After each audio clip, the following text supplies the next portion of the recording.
Well, namaste, everybody. It's so good to be back. And we're talking about another cryptocurrency today using astrology, of course. We're going to be talking about Luna cryptocurrency, specifically Terra Luna. And you know, when we look at these cryptocurrencies, it's so important for us to always remember, making a living is really important. It's one of the four aims of life. In Vedic teachings and Vedic astrology, we learn that there's four aims of life. One of them's Dharma, that's your life purpose. The next one's Artha, and that's when we have to make money and we have material concerns. The third one is Kama. That's us trying to pursue relationships with people, because we all have that desire to engage in relationships with others. And then the fourth one is moksha, or enlightenment. And that's when we are able to get beyond the ego and merge with the absolute. And all these four aims are very important. So when we're talking about the cryptocurrency, we're talking about the second aim of life, which is Artha, being able to support ourselves in our livelihood. And it's still important. Once you see that everything in life is connected, being able to make money through the stock market is just as important as anything else in your life. So it's really an interesting and honor to talk about cryptocurrencies and things like that. So guys, we're going to go into the presentation. Before we start, let me give you guys the disclaimer. And it's not meant to replace any advice from a qualified financial planner. I use the sidereal zodiac, not the Western tropical zodiac, in my predictions. This is the astrology from ancient India. The predictions are mine alone, and the video is for entertainment purposes only, guys. And if you really like this kind of content, talking about cryptocurrencies and then mixing it with kind of this metaphysical view of using astrology and karma, please like and subscribe to my channel. And let me put up a quick little graphic for you guys. Wow, I can't find anything on here. Let's see. Here we go. So please like and subscribe, guys. My goal right now is 1,000 subscribers. I'm at 760 right now. And of course, I want to spread this knowledge of the ancient world, spread it and show the modern applications. And if you're interested in your own reading, just check out my website, thorsandalwood.com. And basically, you just buy it on the website, and then we just arrange any questions. Just email me at thor.sandalwood@gmail.com, of course. One more thing, guys. If this is your first time watching an astrology video, I have a lot of new subscribers that will basically they're just interested in predictions about cryptocurrency, and they're kind of like in this place of, wait, why are you using astrology and mixing it with cryptocurrency? And let me explain that to you guys. And a lot of you guys in the chat, you guys obviously know why I'm doing that. But astrology is known as the ancient science of light. So basically everything is composed of light. And it's the astrological chart is the blueprint of your karma. The planets and stars are the keepers of the Akashic records. They are the radio transmitters of your karma. So everything has karma. A person, a country, a corporation, financial systems. So that's what we're talking about, when I'm looking at an astrology chart for something like a cryptocurrency. And now let's go into the little bit of the presentation we have with Terra Luna cryptocurrency. I had two birth times to look at, and the birth time that really resonated with me, there's a birth time when there was the first trade with Terra Luna, and then there's when the first block creation happened. And I think that the time that the first block creation happened was a better birth time with Terra Luna. So that's what we're using in this birth chart. Oops, I got to the wrong slide, guys. So this is the Terra Luna birth chart. October 3rd, 2020, 1556 UTC in Turin, Italy. Apparently it's an Italian cryptocurrency, just like Cardano is a Swiss cryptocurrency. And Cardano, I heard, is doing really good right now. So we're going to talk about a couple of these yogas right here. Remember, guys, whenever we talk about yogas, if I ever do, if you ever do a personal reading with me, or you'll see some of the other videos that I do, we talk about these planetary yogas. And in Vedic astrology, it's basically like a special blessing or special karma in your chart. Some of the yogas can be good, and some of the yogas can be somewhat bad. So when we do a reading, we're supposed to look at if we can identify any planetary yogas within the chart. And so Terra Luna has both a bad yoga and it has a good yoga from what I was able to see. And so the first yoga is Chandra Mangala yoga, and that's what it means. In the Sanskrit, they call the moon is Chandra, and in Mars is Mangala or Kuja in the Sanskrit. And the moon conjunct Mars. One deals with drinks, earthen jars, crude instruments, and women. He is disobedient with his mother. Goddess Lakshmi will never desert him, just as modesty does not leave a noble woman of any good family. And then we have a kind of a negative one, guys. It's Abhi towards yoga. The Lagna Lord in the 12th, a malefic in the 10th, and the moon with Mars. One wanders in distant places and suffers from penury. I wanted to share those yogas with you guys because, like every astrology chart, there's always counter indications in a chart. There's going to be things that contradict each other. You might have Lakshmi yoga over here, and it foretells a lot of abundance, and then you might have another yoga over here saying you're going to go broke. So when you're looking at an astrology chart, we have to look at patterns in the chart, things that keep repeating. And those patterns, the dominant patterns in the chart, will be the dominant karma within the chart. And let's go to the next thing, guys. Oh, also, did I tell you guys that it's also Aquarius ascendant? We're going to go to look at the chart right now. So that's Aquarius ascendant right there. And you guys, you're probably aware that that's ruled by the planet Saturn. So of course, guys, when I do the box right here, oops, let me go to the brushes over here, and I'll change the color real quick. But anyways, this is going to be the first house, and depending on what your ascendant is, that will be your ascendant. So that's the first house. This is the second house. This is the third house, and then you just obviously keep counting, right?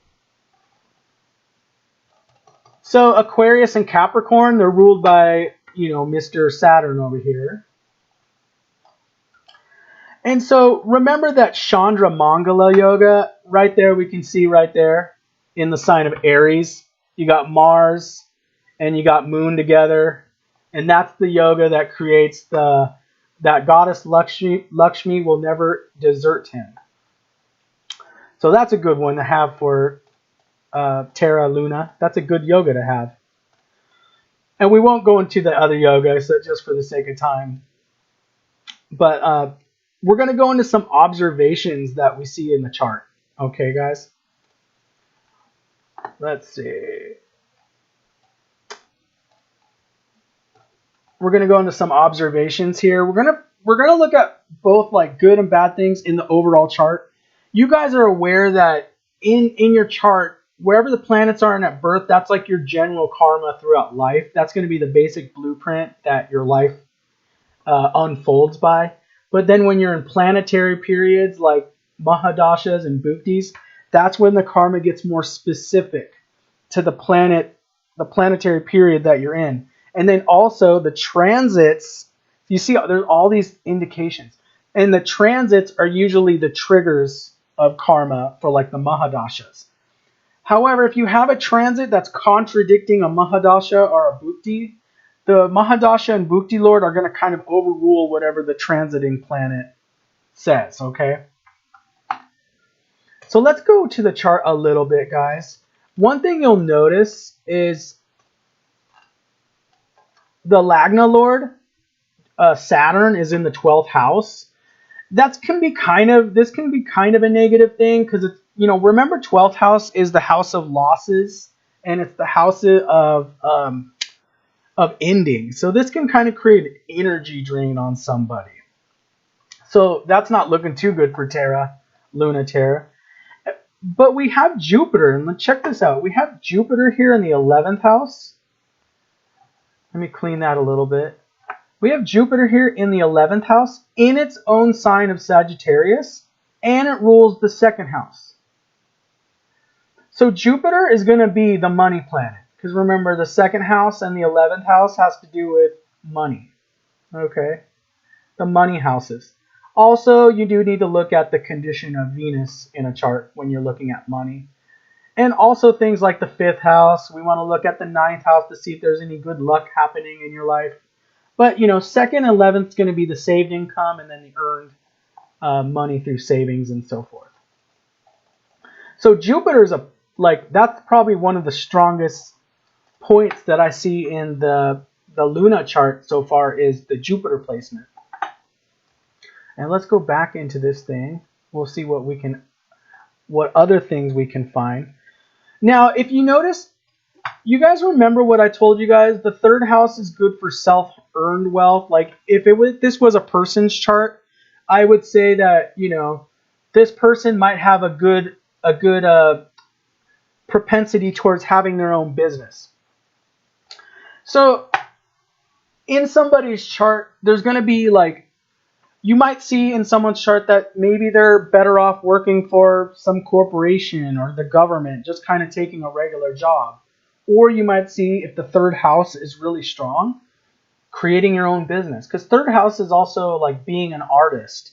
It's making money through your own efforts. And, it's quite a big difference between owning your own business versus just being an employee. Those are two very much different things. Now we're talking about Terra Luna. So that's pretty good for it. And then you'll notice, let me switch back to the chart. You guys will notice that Mars is a really good planet because it's the 3rd house and the 10th house. It's generally a good planet for Terra, for Aquarius ascendant. The problem is we got Ketu there, which isn't really a positive thing. And then the problem also is we got Moon there, and Moon is the 6th lord in the house, okay? So even though Mars might create a lot of self-earned wealth in the chart, Moon being the 6th lord, it shows where enemies, obstacles also lie. So that's where you have the contradiction. Mars is helping Terra Luna, and then Moon, the 6th lord, is kind of throwing up a lot of obstacles in the way. Now what's interesting is Terra Luna is very young. So the chart is already its natal Rahu is still with transiting Rahu in this birth chart, which is very interesting. And I'm going to clean up the chart again, guys. Another thing that's not very strong in the Terra Luna chart is where Rahu and Ketu are in the chart. So you notice the Rahu's in the 4th house, and then Ketu's here in the 10th house. So it's kind of here's 10 and then here's 4, right? This is the axis of Rahu and Ketu. The issue is 10th house is going to be all about career and visibility. So usually if somebody wants a lot of visibility, a lot of glory, 10th house is your reputation, the glory that you have. It's fame, just like 1st house would be. 10th house is the same thing. So I would think for a strong cryptocurrency, you would want a strong 10th house. You want it to be known. One of the reasons that Bitcoin or Dogecoin, they're doing so well is just because they're so known. And you know how people are. They all want to jump on the bandwagon. Terra Luna has Ketu there, which shows, there's kind of a dispersion of the public reputation. Maybe it's one of the lesser known cryptocurrencies. It's not really well known. I think I looked at a list of the top 30 cryptocurrencies, and I think Terra Luna was at 30 or something. You guys could correct me on that, of course. But Rahu being in the fourth means that they're more like the person, like if it was a human, I would say you're not interested in career and going out in the world. You're more interested at going inside and searching within and having more of a domestic kind of life. So I don't think that's necessarily a great thing for a cryptocurrency or a company if I was doing a company's chart. And we're going to clean up the chart a little bit before I put it back up on screen, guys. Thank you guys for being so patient. You guys are awesome, okay? And let's see. We have a few more observations to make. Venus in the 7th house of Leo. Now, Venus doesn't feel comfortable in the sign of Leo there. But, you know, Venus is the 4th lord and the 9th lord, which is good. 7th house would mean attractive, you know, it would usually mean like an attractive spouse in a person's chart. But, you know, it's going to be business partners and business deals. And you guys will have to let me know, but I watched a little tutorial on Luna, and I found out that apparently they have a lot of deals. Their payment system, they already have deals with a lot of different companies where they're using it as, I don't know, they had a deal with like 7 or something companies where they're kind of using it as a form of exchange with each other. So I think they have some deals going on. Just like remember how VeChain, they had a deal with BMW and a deal with Louis Vuitton. So, you know, I think these cryptocurrencies, the ones that can really make deals with large corporations or governments, those are going to be the ones that survive. Because not every cryptocurrency, in my opinion, is going to survive. So we're going to take a look at a few more indications in the chart. Now, 7th house, so Venus in 7th house would be overall positive for it. That's going to be an overall positive. We have Sun here in the 8th house. The Sun tends to burn everything in the house that it's in. So it's actually somewhat of a good placement. The only issue is Sun being in the 8th house, it will tend to burn the good effects of the 8th house, which could be other people's money. Remember, 8th house is like, if it was your chart, it'd be like your spouse or other people bringing money to you. So the Sun can kind of burn that in the chart. However, the Sun being in the 8th house also would burn up taxes. So if you want to evade taxes, I guess having Sun in the 8th house would be a good thing as well. So next thing we can look at, guys, is Mercury's in the 9th house there. It's the 5th lord and the 8th lord. So there's a lot of grace there. But let me see. I forget Mercury's. Okay, that's in a friend's house there, so that's good for it. Overall, it's going to have a good effect. However, Parashara, remember guys, good old sage Parashara, he said that Mercury gives medium effects for Aquarius ascendant. So we're going to get a little bit of grace there. It does run the 5th house and the 8th house. So a Mercury period is going to have mixed results for Terra Luna.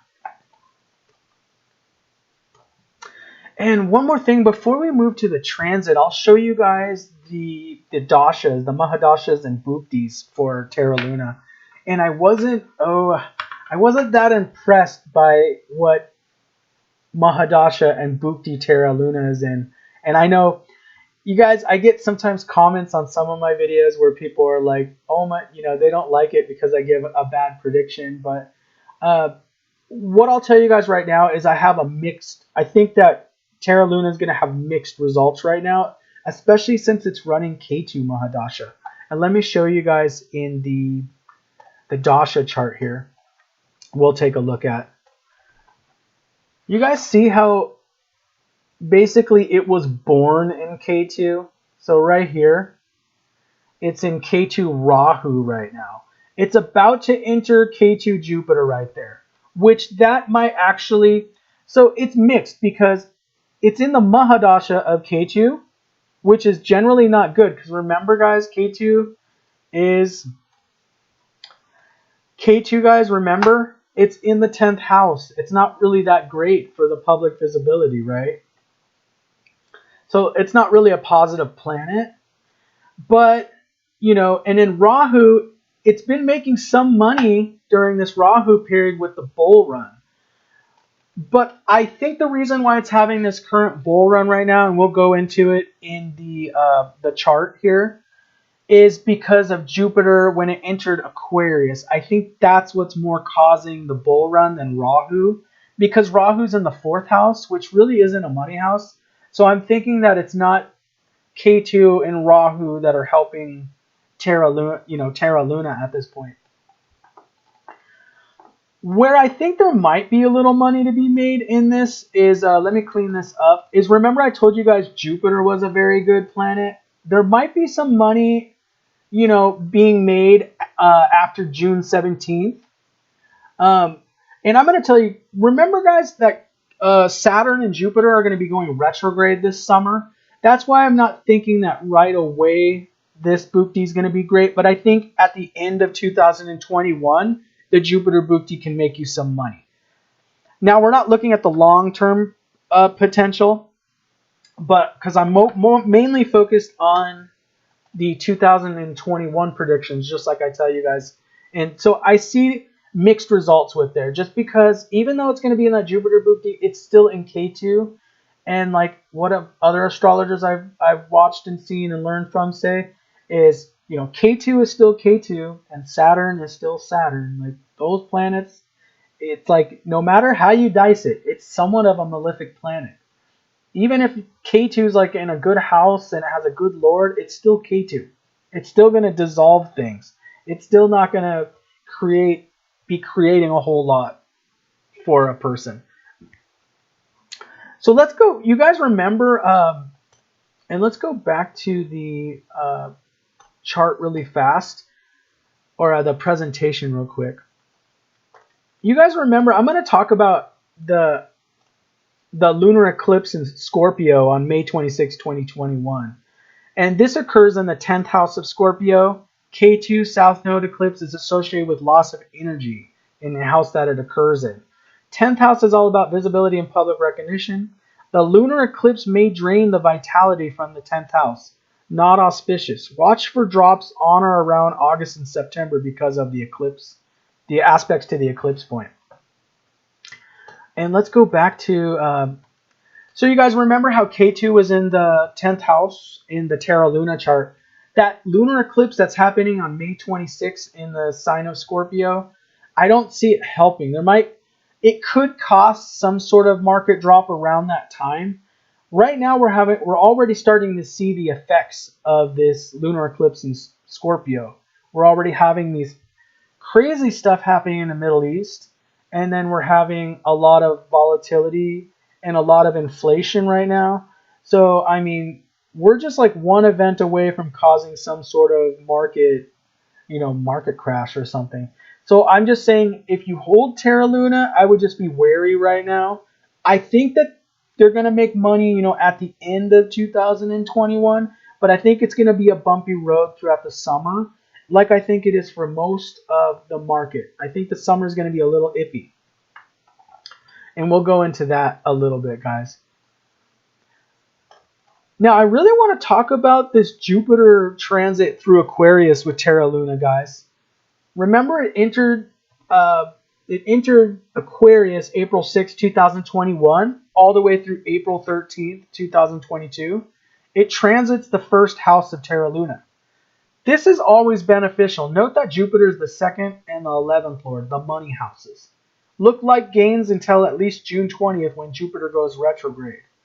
However, Jupiter goes retrograde June 20th, 2021 through October 18th, 2021. Possible losses during the summer. So let's go to the chart and I'll show you guys this Jupiter transit. I think the Jupiter transit, anytime it's going through your first house, especially because it owns the money houses in the Terra Luna chart, it owns the 2nd house and 11th house, it's going to be good financially.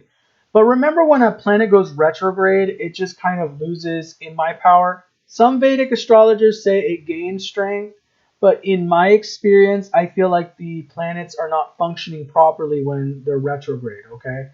So let's take a look at the chart, and we'll see the planet in there.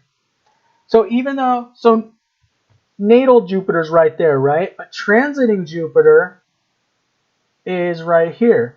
And right now it's heading this direction. And it's supposed to be there all the way till April of 2022, which is a very good thing. But you know what? When it's going to be going retrograde, it's going to start going backwards. And it's actually going to go into the sign of Capricorn during this retrograde motion, which goes into the 12th house, which isn't necessarily a good place for Jupiter to go. So I do see, you know, some issues there with that. The next thing we want to look at, guys, is, so what I'm seeing, guys, is after October 18th, 2021, after that period right there, I'm seeing a gain. That's when Terra Luna is going to regain some of itself, okay? But it's in this K2 Mahadasha, which makes it very volatile in general. And let's go to the Rahu transit, guys. Remember September 22nd, 2020 to April 12th, 2022. It's been transiting the 4th house of Aquarius. Remember that this means K2 is transiting the 10th house in the chart. It focuses on the home, our homeland. However, does this help Terra Luna with its gains? And my answer would be not really. I mean, because K2 is transiting the 10th house, it's not like in somebody, like if it was somebody's, sorry, if it was like a person I was talking to and they had this Rahu going through the 4th house, I would say maybe it's a good time to sell your house or it's good for real estate. But, you know, we're talking, since we're thinking of a cryptocurrency, I don't think it's necessarily a positive aspect for it. Next thing we got to look at, guys, is the Saturn transit, like we've been looking at in these other cryptocurrencies. And the Saturn transit's been going on since January 2020. It goes till April 2022. And it's transiting the 12th house, and this is positive for Terra Luna. This is good for preventing losses since Saturn freezes and stalls movement in the Dashtana houses. Saturn may lose some of its power during the retrograde. And that's the retrograde dates if you mark it in your chart. Or mark it in your calendars. March 23rd, 2021 through October 11th, 2021. So remember how I said, guys, in these charts that whenever there's Saturn's going through a Dashtana house, like 12, 8, or 6, it usually is a good thing. This is helping kind of protect Terra Luna from some losses, actually. So transiting Saturn is going to be here with, you know, because it's such a young cryptocurrency, it's still with natal Saturn there, okay? But this is kind of protecting from losses a little bit with this transiting through the 12th house, okay? But it's going to be going retrograde, so that might be a time that things get a little unstable there. I wish I had a lot better things to say about Terra Luna at this point. It's in that K2 Mahadasha. So what I'm thinking is it's gonna be a really mixed bag, guys. This cryptocurrency is gonna be a mixed bag. I think that we're gonna see some losses over the summer. I don't know what's gonna kick that off. With some of the cryptocurrencies, I was seeing more like last quarter of 2021, there being some sort of drop.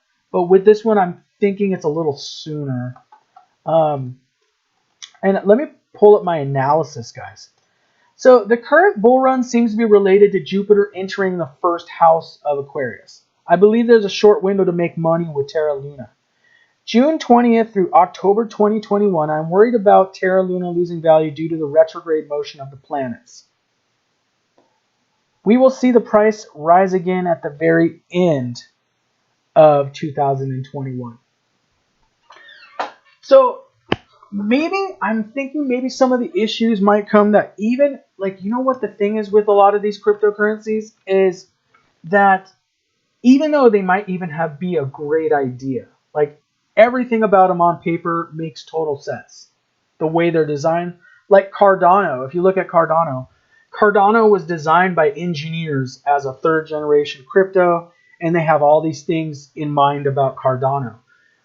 Terra, I'm sure Terra Luna has a lot of aspects. I didn't actually research the actual aspects of Terra Luna. But right now, based on the birth chart that I see for it, based on the birth time that I have, which is the first block creation date, I'm not seeing positive, overall positive for the time being. Now, if there was a positive, really positive, I'm thinking it's going to be at the end of the year and possibly during 2022. I think by the end of 2021, at the very end, guys, like it might, I think there might be a drop coming up this summer. And then it might start recovering around the end of the year. And then we might see it grow at the 2022. But right now, just because of that K2 Mahadasha, it's on the verge of, when something's in K2, it's kind of on the verge of where it could be even cut off. So I don't know if there's going to be something really big that happens in the next few years, where there's going to be some cryptocurrencies that continue on and some that don't make the cut. And I'm not going to make a prediction with Terra Luna at that level yet, but I'm seeing that there's a very short window. I think it's going to make a little bit more money till June 20th, and then I think we might start seeing some issues over the summer with Terra Luna. Let's see. Did you guys have any questions in the chat? Cash out. Well, I mean, like, I personally, based on the chart I see with Terra Luna, to me, if I had money to invest, I would be just like a little cautious. Because, put it this way, guys, if I'm looking at the astrology chart, I'm looking at like the best astrology chart that I want to invest in. I don't want one that's like, oh, well, you know, there might be this window and it might be kind of murky about it. I don't think any of you guys want that either. Like, if it's a little bit iffy, you know. Now, Venus. Now, let me take a look at Venus, because you are right. What about Venus? And if you guys take a look, Venus is... it's quite a long way away, though. Look at that. 2024, that's about three and a half years away. 3 years away. Venus, let's take a look at the chart, guys, and see what Venus would do. So let's see what we can look at as far as Venus Mahadasha. Oops. Put that back. So Venus is in the 7th house, which is pretty good for it. It's the 4th and the 9th lord. And I see some like mixed results there. Let's see, Mercury be activating Mercury, the 5th and the 8th lord. And then we have Rahu kind of being activated there in the 4th house. There could be an increase there during Venus. There's an increase. It's not a negative planet. It's not negative for it. The only issue I see with the Venus, Venus is the Karaka for money.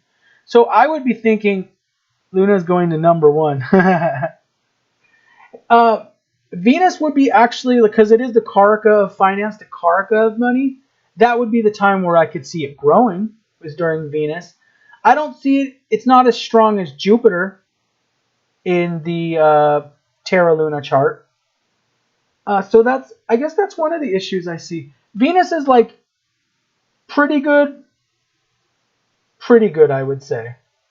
But I would say if it was going to be awesome, I would want to see the 2nd lord or the 11th lord being involved. So it's going to do good if it survives till Venus. That's my worry. If it survives till Venus, we can make money, like big money. It has to survive through this K2 Dasha. This K2 Mahadasha is the thing where it's like, okay, 3 years, it better be hanging tight for these 3 years going in the future. And let me look at the chat really. What about Venus? Luna's going to number 1, baby. I know, love the confidence. When Moon. This seems more like a spiritual chart than a money-making chart. Yeah, it actually is a very spiritual chart. That's a good observation. Like if somebody had Rahu in the 4th house, it would be like they want to go in. They want to go inward. They want to meditate. They want to get in touch with their inner selves. Okay, was K2 in the 10th. You know, you're not focused on the outer world in your life. And then it's got Saturn in the 12th house, which is the first lord. Which the first lord being in the 12th house could show somebody that actually daydreams a lot. But yeah, we're talking about a cryptocurrency. So I'm not seeing great things for the immediate future for Terra Luna. But you know, like I say in the beginning of my videos, guys, you know, it always, you got to make your best judgment. This is what I see with the astrology chart that I have. Is there any more questions, guys, about what sorry guys. Is there any more questions about anything about the chart for Terra Luna? So yeah, I don't have an overall. I think there's too many little negatives in the Terra Luna chart right now that make me pause about if I would go all in on it. When I saw Ethereum's chart, that made me want to go like, okay, this one's good to go. Even Cardano, I think Cardano has a better chart than Terra Luna. And Cardano has been making a bunch of money ever since Elon Musk made his statement about Bitcoin, not taking Bitcoin. Yeah, you're welcome, guys. You guys, thanks so much for watching. If there's any other questions in the chat, price prediction for end of the year. Ooh. What's the current price of Terra Luna right now? I didn't actually get the current price.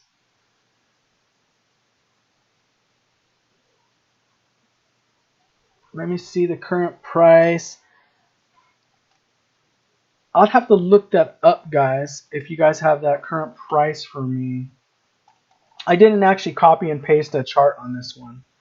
Let me Google that real fast. Let's see, current price of Terra Luna. Let us see, $15.45. Yeah. I don't know. I'm seeing this bubble. I'm seeing this bubble pop, guys. The question is, I think it's going to get higher. I think maybe we could get to $20. What do you guys think? I think maybe we can get to $20.